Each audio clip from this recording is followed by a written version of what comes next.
Selamat malam pemirsa, Lembaga Penyiaran Publik TVRI Stasiun Maluku kembali menjumpai Anda dengan sejumlah informasi yang terangkum dalam Maluku Antar Nusa edisi hari ini, Rabu 18 Januari 2017. Maluku Antar Nusa malam ini akan kami isi dengan berbagai liputan di antaranya.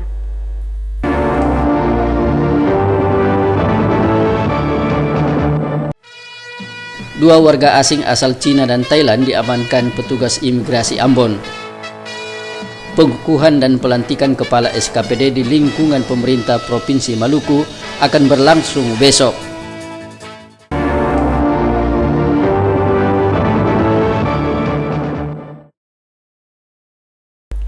Itulah cuplikan berita utama yang akan mengisi Maluku Antar Nusa malam ini, di samping berita lain yang dihimpun tim redaksi kami. Bersama saya, Rutuwari Unsora, akan menyampaikan berita selengkapnya untuk Anda.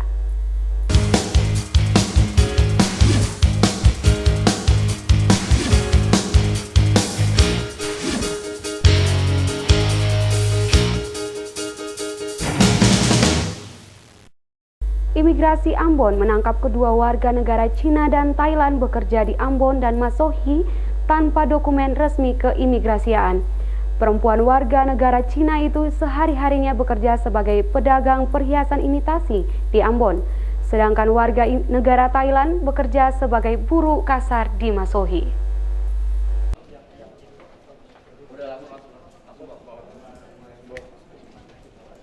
Sakonakon 55 tahun warga negara Thailand dan Zhang Jinlan 51 tahun warga negara Cina saat ini diamankan di kantor imigrasi kelas 1A Ambon. Keduanya ditangkap petugas imigrasi Ambon di Masohi dan Ambon atas laporan masyarakat. Sakonakon bekerja sebagai buruh kasar ditangkap di Masohi, Kabupaten Maluku Tengah 8 Januari 2017. Yang bersangkutan sebelumnya bekerja sebagai ABK kapal penangkap ikan yang telah kembali ke Thailand. Sementara Zhang Jinlan, perempuan setengah baya warga negara Cina, ditangkap di Pasar Mardika, Kota Ambon saat berjualan perhiasan imitasi.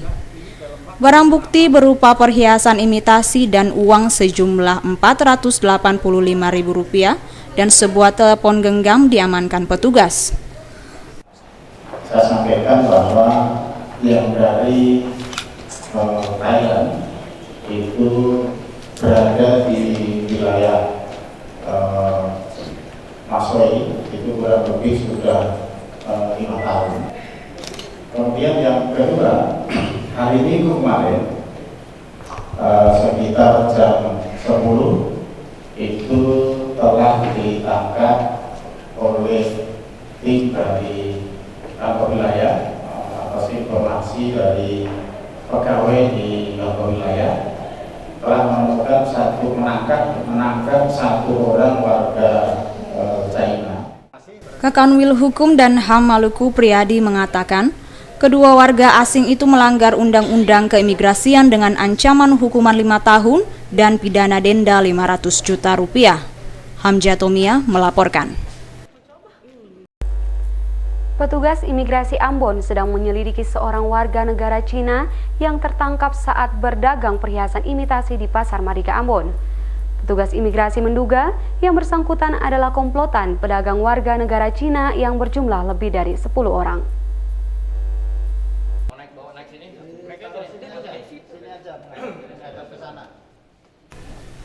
Tertangkapnya Zhang Jinlan, perempuan parubaya warga negara Cina saat menjual perhiasan imitasi di Pasar Mardika, menjadi perhatian khusus petugas imigrasi Ambon.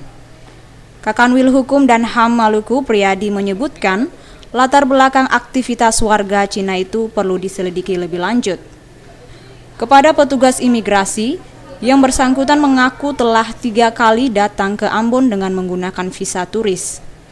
Sementara beberapa pedagang kaki lima di Pasar Mardika Ambon mengatakan, jumlah pedagang perhiasan imitasi asal Cina lebih dari 10 orang. Karenanya, imigrasi Ambon akan menyelidiki lebih lanjut motif warga negara Cina itu.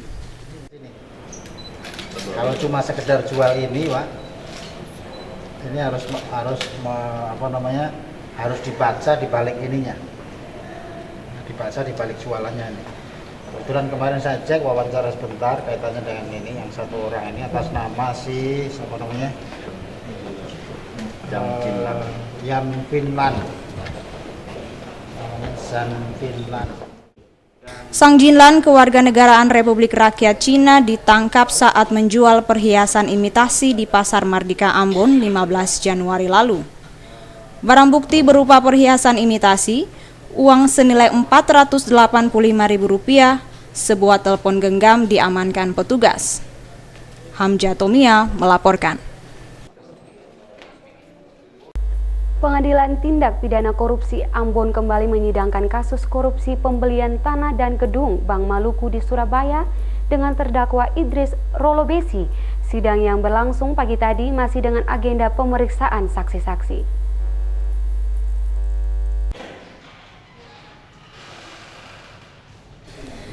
Idris Rolobesi terdakwa kasus korupsi pembelian tanah dan gedung Bank Maluku di Surabaya kembali sidangkan di Pengadilan Tipikor Ambon pagi tadi. Sidang itu sebelumnya ditunda sebanyak 4 kali. Sidang kali ini dengan agenda mendengarkan kesaksian Direktur Kepatutan Bank Maluku dan Maluku Utara, Ishak Tenu. Tenu mengakui pembelian tanah dan gedung Bank Maluku melalui beberapa memorandum, termasuk laporan survei yang dilakukan oleh Petro Tentua. Saksi menjelaskan, proses penandatanganan persetujuan hasil RUPS terbatas dilakukan oleh Gubernur Maluku Said Assegaf dan Wali Kota Ambon Richard Lohanapesi setelah pembelian tanah dan gedung Bank Maluku di Surabaya tertanggal 13 Februari 2015, sementara pembelian tertanggal 17 November 2014.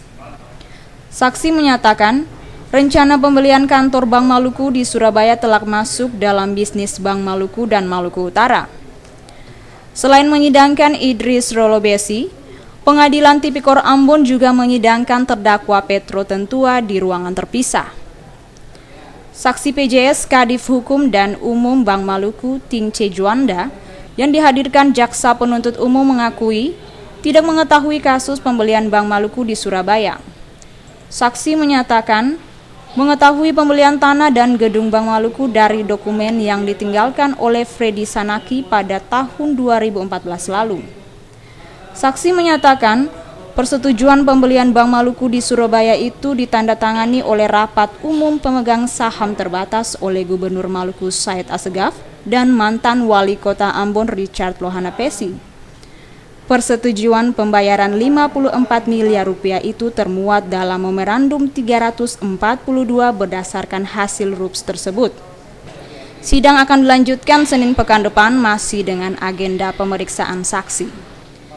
Rahma Latukonsina dan Panile Tahid melaporkan. Pemirsa, berikut kampanye pasangan calon wali kota dan wakil wali kota Ambon yang dilaksanakan di sejumlah tempat di kota Ambon yang kami rangkum dalam segmen Pilkada Serentak 2017.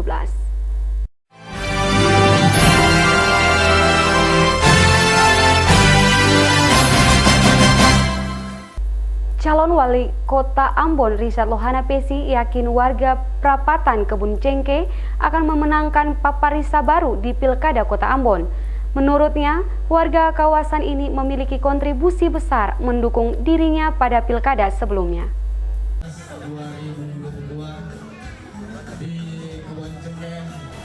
Pasangan Paparisa baru kembali menggelar kegiatan kampanye tatap muka bersama warga masyarakat. Kampanye yang digelar semalam berlangsung di kawasan Prapatan Kebun Cengkeh, Desa Batu Merah, Kecamatan Sirimau. Kampanye Paparisa baru bersama warga tidak dihadiri calon wali kota Richard Lohanapesi. Namun hal ini tidak menyurutkan semangat dukungan warga Prapatan Kebun Cengkeh terhadap pasangan nomor urut 1 itu. Kendati Lohanapesi tidak hadir menyambangi warga, namun dirinya dapat berkomunikasi bersama calon wakil wali kota, kader simpatisan dan pendukung di kawasan Prapatan Kebun Cengkeh melalui fasilitas video conference. Kehadiran Lohanapesi melalui video conference disambut warga Prapatan Kebun Cengkeh dengan antusias. Lohanapesi yang berada di Jakarta menyapa warga Kebun Cengkeh dan meminta dukungan dan doa restu mereka untuk sama-sama berjuang memenangkan pasangan Paparisa baru di kawasan itu. Lohanapesi mengakui warga Prapatan Kebun Cengkeh punya kontribusi besar memenangkan dirinya pada Pilkada Kota Ambon sebelumnya. Untuk itu, Luana Pesi yakin warga di kawasan itu mampu memenangkan pasangan nomor urut 1 pada Pilkada Kota Ambon 15 Februari mendatang. Ketua DPW Nasdem Maluku Hamdani Laturua dalam orasinya menyatakan warga di kawasan itu tidak salah memilih calon pemimpin masa depan mereka. Pasangan Paparisa baru dinilai layak, terbukti dan teruji. Perpaduan mantan wali kota dan wakil wali kota ini adalah pasangan yang berpengalaman baik di eksekutif maupun legislatif. Untuk itu warga Perapatan Kebun Cengkeh tidak perlu ragu memilih calon wali kota dan wakil wali kota nomor urut 1 tersebut. Laturua mengharapkan para relawan KC atau Kebun Cengkeh yang telah menyatakan sikap mendukung pasangan Paparisa bersama warga setempat mengawal proses pemilihan hingga penghitungan suara. Ini mesti menjadi komitmen bersama pemuda dan warga untuk memperjuangkan kemenangan pasangan nomor urut 1 Paparisa baru pada Pilkada Kota Ambon nanti. Melki Latusau, Sarles Polaman melaporkan.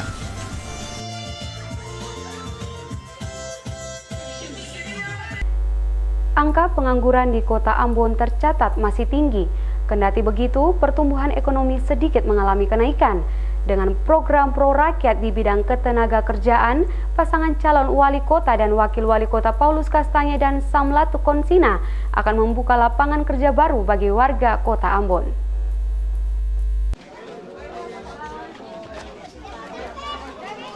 Angka pengangguran di Kota Ambon terbilang masih cukup tinggi. Untuk mengatasi persoalan tersebut, salah satu program dari calon wali kota dan wakil wali kota Ambon nomor urut 2 Paulus Kastanya Samlatu Konsina adalah program pro rakyat di bidang ketenaga kerjaan. Program tersebut berupa pelatihan kerja bagi 5.000 pencari kerja di Kota Ambon. Pasangan pantas berjanji jika terpilih akan membuat kebijakan strategi, berupaya perluasan dan pengembangan kesempatan kerja, serta peningkatan perlindungan dan kesejahteraan tenaga kerja. Selain itu, kebijakan lain adalah memprioritaskan pendidikan kejuruan dan keterampilan sumber daya manusia berbasis potensi daerah. Dalam orasi politiknya di kawasan Benteng Atas, Air Salobar, Paulus Kastanya mengungkapkan, selain program pengentasan pengangguran, Pantas juga akan mengembangkan kawasan sentra ekonomi di setiap kecamatan di Kota Ambon. Lembaga ekonomi serta kualitas usaha mikro kecil dan menengah menurut Kastanya harus dioptimalisasi. Bahkan pasangan Pantas berjanji akan mengembangkan wirausaha baru pada industri kreatif berbasis potensi lokal. Dengan demikian, masyarakat Kota Ambon akan semakin sejahtera dan makmur. Kampanye pasangan calon wali kota dan wakil wali kota Ambon, Paulus Kastanya dan Samlatu Konsina di Benteng Atas, dihadiri ribuan warga yang berdiam di sana. Warga menyuarakan dukungan mereka dalam bentuk pernyataan sikap untuk memenangkan pasangan Pantas pada pencoblosan 15 Februari nanti. Warga yakin pasangan tersebut pantas untuk memimpin Kota Ambon karena program-program mereka sangat berpihak kepada rakyat. Ongen Limba melaporkan.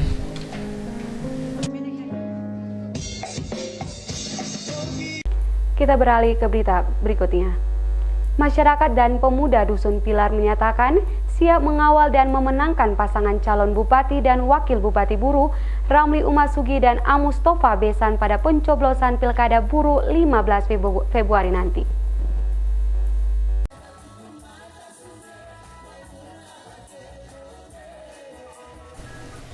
Pasangan calon bupati dan wakil bupati Buru nomor urut 2 bersama 9 partai pendukungnya saat melakukan kampanye dialogis mendapat sambutan meriah dari warga Dusun Pilar.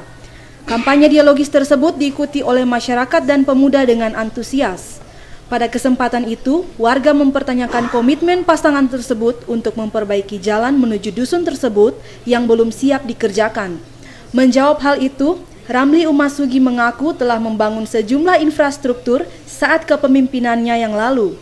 Namun beberapa lokasi mesti dibenahi lagi. Umasugi berjanji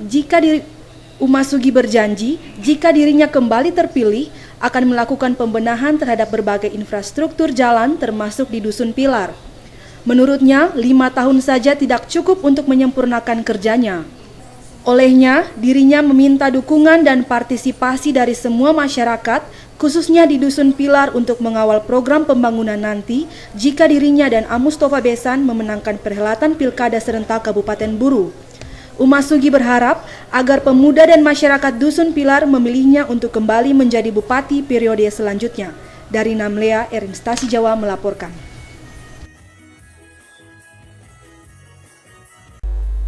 Pasangan calon bupati dan wakil bupati Buru, Bakri Lumbesi dan Ruli Hentihu berjanji akan menaikkan status sejumlah dusun menjadi desa di beberapa kecamatan.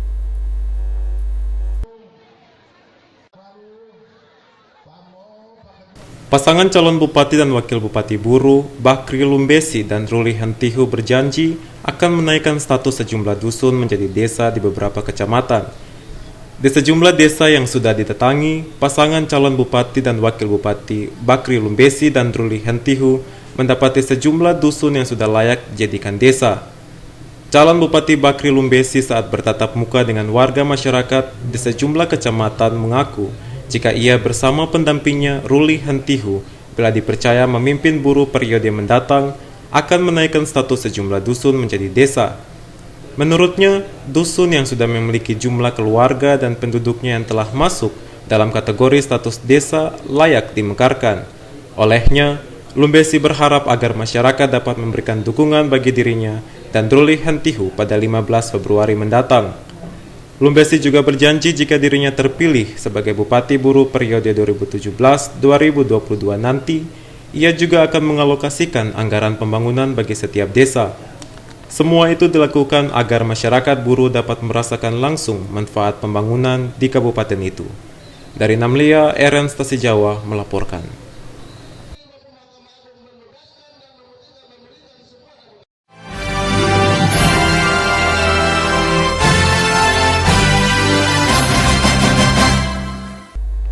Besok, pemerintah Provinsi Maluku akan melakukan pengukuhan dan pelantikan pejabat eselon 1, 2, dan 3. Pelantikan itu merupakan hasil lelang jabatan yang dilaksanakan beberapa waktu lalu. Pemerintah Provinsi Maluku akan melakukan penataan birokrasi besok. Penataan birokrasi yang akan dilakukan itu meliputi pengukuhan dan pelantikan pejabat eselon 1, 2, dan 3. Mereka yang nantinya dikukuhkan dan dilantik berasal dari hasil lelang jabatan yang dilakukan pemerintah Provinsi Maluku baru-baru ini. Hal itu disampaikan Sekda Maluku Hamid bin Tahir Rabu pagi. Sesuai jadwal, pengukuhan dan pelantikan pejabat eselon 1, 2, dan 3 oleh Gubernur Maluku akan berlangsung besok pukul 16 waktu Indonesia Timur di Bailoisiwa 5, Ambon. Untuk eselon 2 dan eselon 3 dan juga pengukuhan untuk eselon 1. Jadi pengukuhan dan pelantikan untuk eselon 1, eselon 2, dan eselon 3. Termasuk ada di dalamnya. Saya sampaikan bahwa seleksi dan jabatan itu bukan harus dia dilantik. Tapi paling tidak dia merupakan asesmen data kita. Karena di seleksi itu ada seleksi untuk bidang dan seleksi manajerial. Menurut Sekda Maluku, mereka yang mengikuti lelang jabatan beberapa waktu lalu tidak serta-merta dilantik. Mereka akan dipersiapkan untuk dipromosikan menduduki jabatan sesuai dengan bidang dan kebutuhan organisasi di lingkup pemerintah Provinsi Maluku. Frida Raiman Hamzah melaporkan.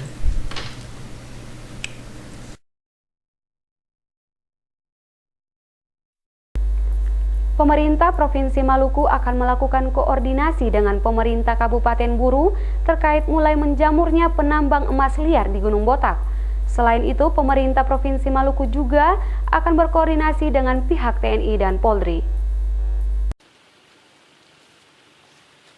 Pemerintah Provinsi Maluku akan menindaklanjuti informasi terkait aktivitas penambangan liar di Gunung Botak. Untuk memastikan informasi tersebut, pemerintah Provinsi Maluku akan berkoordinasi dengan pemerintah Kabupaten Buru. Hal itu disampaikan Sekda Maluku Hamid bin Tahir. Menurut Sekda, sesuai perintah Presiden maupun Gubernur, tambang emas Gunung Botak sudah ditutup dari aktivitas penambangan. Kalaupun saat ini ada informasi aktivitas penambangan liar di Gunung Botak kembali dilakukan, maka hal itu akan dikoordinasikan kembali dengan pemerintah Kabupaten Buru. Pemerintah Provinsi Maluku juga akan berkoordinasi dengan pihak TNI dan Polri terkait kembalinya aktivitas penambangan emas liar di Gunung Botak. Kita akan tetap berkoordinasi nanti, berkoordinasi dengan pemerintah kabupaten, paling tidak apa yang diharapkan oleh Pak Presiden, oleh Pak Gubernur untuk aktivitas Gunung Botak itu coba dihentikan dan betul-betul kegiatannya sesuai dengan norma lingkungan yang ada ya. Diharapkan seperti itu, makanya kita bagaimanapun juga harus tetap akan kembali membangun komunikasi dengan pihak aparat, baik itu kepolisian maupun dengan TNI. Frida Raiman Hamzah melaporkan. Kita beralih ke berita berikutnya. Pemerintah Kabupaten Seram bagian timur akan memulai pembangunan di dataran Huni Mua yang merupakan lokasi ibu kota definitif daerah itu. Dengannya, aktivitas pemerintahan yang selama ini dijalankan di Kota Bula akan dipindahkan ke ibu kota definitif tersebut.